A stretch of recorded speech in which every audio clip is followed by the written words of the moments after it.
Hello, welcome to Baby Boomer Tales. You can find us at babyboomertales.com. There are links to different places you can access our podcast, including YouTube, which has closed captioning. Great way for somebody that's hearing challenged to be able to listen to a podcast. We release a new episode every Wednesday morning at 3 a.m., but some of our links do not capture them till later in the day. But you can always get it from 3 o'clock in the morning Central Time at babyboomertales.podbean.com. Thank you for joining me today. What we're talking about is food. Food when I was a kid, food when I was a young adult, food when I'm an old fart. We all like food. At least I think we all like food. I know I do. My wife is a great cook, and I'm a great griller. She can make things that are just scrumptious.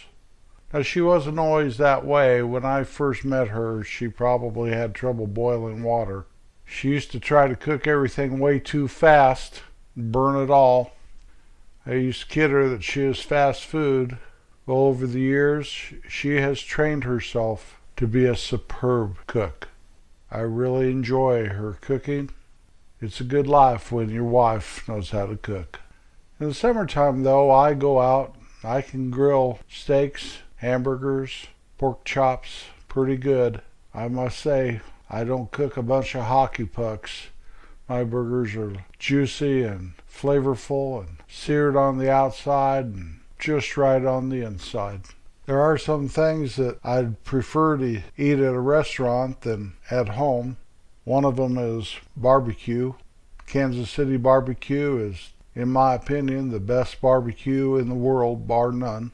There are many wonderful places you can get great barbecue.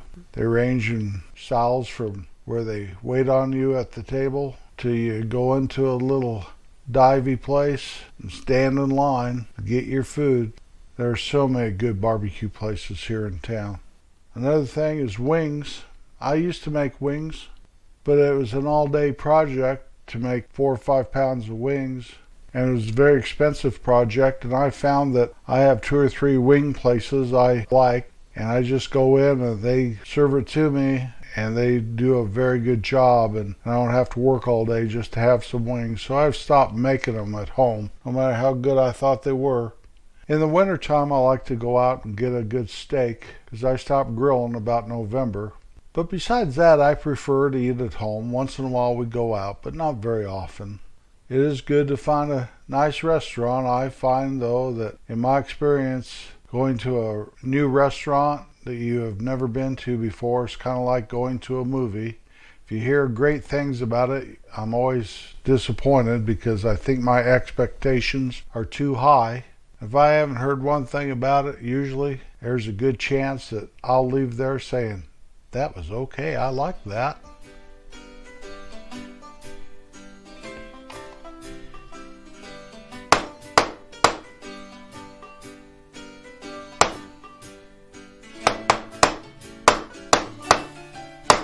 Homer, what are you doing?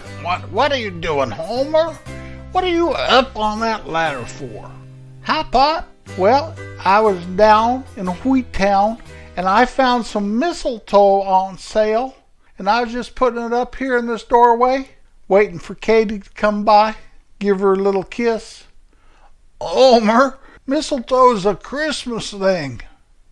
I know, Pop. I know that. Don't you think I don't know that? But I didn't have any at Christmas time, and, well, this will surprise her even more. I go lay a big old smooch on her, and she'll wonder why, and I point right up here at the top of this doorway. Homer, I don't know about you. Well, Pop, it was on sale. I'll tell you what, Pop. Let's go to Apple's Cafe and get a hamburger. That sounds like a good idea, Homer. I'll tell you what, I'll go to Apple's Cafe and get a hamburger. You have to stay here and watch the store. Katie's gone. Oh, that's right. Well, I'll just stand here under the mistletoe and wait for her.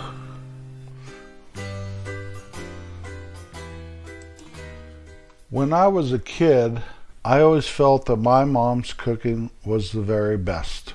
My grandma's was a close second. My mom made dinner every night that I can remember. Every night, every night, every night. And some of the things that she made was not my favorite, and some of them were. I think she was so concerned that we had a very balanced, nutritious diet that sometimes she cooked stuff she probably didn't even like just so that we could grow up to be healthy and strong. One of those things was liver and onions. We had it once a week. At least that's how I remember it. Now, she was pretty good at liver and onions. She seared the outside really, really well. The onions were tasty. The liver was passable with some ketchup and some thyme. I could eat it. Now, I had that every week, as I said, and years ago, way after I was grown and had a family of my own, my doctor caught a situation that I have too much iron in my system. Now, liver, I know my mom was giving us liver to build up iron, so we didn't have iron poor blood or whatever. I didn't need that. Unless she fed me so much liver, I just started turning into a iron factory. These days, I have to watch my iron intake. Cereals and breads have a lot of extra iron added, so I have to really watch that stuff. If I buy a box of cereal, I read the ingredients first. It has over 50% iron. There's no way I'm buying it. It's best to have 25% or less on the ingredients. Another thing that we always ate, or were kind of forced to eat, at least have a bite, it was one of my dad's favorites. It was spinach. But this spinach was different. It was canned spinach, not fresh spinach. And it always had vinegar on it. That's how I liked it. I remember one time I just couldn't choke it down. I just couldn't. I was sitting there, and so somehow I was offered if I ate a whole bowl of it, I'd get a silver dollar. I've spoken of my dad's silver dollars before, so okay, you got a deal. So I sat there for the next hour trying to get it down. Well, by that time it was cold, and I was whimpering and whining, and I couldn't. I put it in my mouth and I'd regurgitate. I finally got a half a bowl of it down, and I just knew I couldn't go any further with this deal. So I tried to negotiate a deal that I ate half of a bowl, I should get 50 cents. My dad wasn't having any part of it. It was a no-go. I imagine I went to my room, told my brothers what a cheapskate dad was, that he wouldn't even keep his end of the bargain, which it was me not keeping any end of the bargain. I was a great negotiator, and that carried forward into my life. I like to negotiate houses and cars and whatever. It's kind of fun. You never know unless you ask. They say negotiators are some of the best paid people on earth. Well, I wasn't one of the best paid people, but I did get deals that I never would have if I wouldn't have asked. My dad had a grocery store. We all know that by now, I'm sure. And so I was raised on bent cans with no label on them, bruised fruit, limp vegetables. My dad would bring home all the rotten bananas. My mom was a master banana bread baker. I think she went around town giving it away to people because we had it coming out of our ears. It was delicious. The only thing she would do that I never agreed with is she put English walnuts in them, and I don't like walnuts. Walnuts don't like me. But she loved walnuts, liked to put them in anything she baked. I can remember my dad making breakfast. I really don't remember my mother making breakfast. If I didn't eat my dad's breakfast, I had a bowl of cereal. And I love cereal, all that sugar cereal, watching cartoons on Saturday morning. But my dad would make bacon and eggs like nobody's business. Bacon, eggs, and toast. He'd wake you up at 6 o'clock, turn the light on, say, "You're burning daylight, get up, you're going to miss breakfast." You'd crawl upstairs and rubbing your eyes, and he'd have the radio going to Pete Smythe's General Store. It was a local guy out of Denver that the whole premise of the show was he was sitting around potbelly stove in his general store, and people come by and talk with him, maybe buy a pack of gum or something from him. My grandma made the best cinnamon rolls in the county. I remember watching her make them. She'd roll out that dough and make them into these long strips. And put that cinnamon really thick on them and roll them up and bake them. I could hardly wait for them to come out of the oven. She was actually famous for those cinnamon rolls. I know a few people today that'll still talk about those. Of all the things that I miss my grandmother for, and I miss her a lot, but I think I miss those cinnamon rolls the most. They're actually delicious. And I know they were made with love. I just know that she loved making them for her kiddies. That's what she called her grandkids. My mother loved eating cheeseburgers. I think that was her favorite food. That's carried forward with me. My favorite meal of all time is a good hamburger. I've abandoned the cheese on them anymore. I think it takes away from the taste of the meat. But I do like a good hamburger, and I think I cook a very good one. But one of my things, when we go out, I'm always looking for the perfect hamburger. It's hard to find.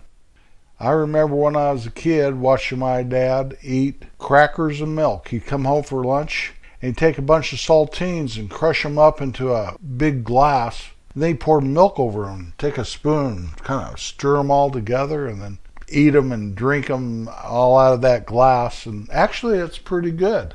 I used to kind of like it. Now, I tried it 10, 15 years ago, and I didn't like it at all. But back then, when I was a kid, I did, and it was one of my dad's staples. That and sardines.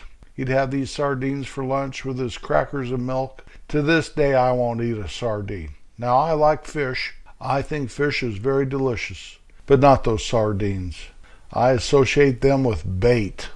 Some of the other things my mother cooked that was just superb and above average, and we could probably all associate this with our mothers. One thing was fried chicken. She would have a brown paper bag, and she'd put one piece in at a time and shake it, and there's flour and whatever spices and whatever she had in that bag, and then she'd fry it. My two favorite pieces when I was a kid was the leg and the neck. Do you remember the neck? They used to fry up the whole chicken, you know. I don't even know if you can buy a chicken neck anymore, maybe at a regular butcher shop. But those things were juicy and succulent, and I think I used to kind of argue with my brothers over who got the neck. Mom's fried chicken was the best. Another thing she did the best that my wife took years and years to try to master is her meatloaf. Now, my wife's meatloaf today is very good. It reminds me of my mom's, and that's a high compliment to my wife's cooking. Some of the places I like to go out to eat growing up, one of my favorites and the best memory wasn't until I was about 16, but Hazel's Burritos. There at Silvertips, she'd serve these burritos on this big hot plate.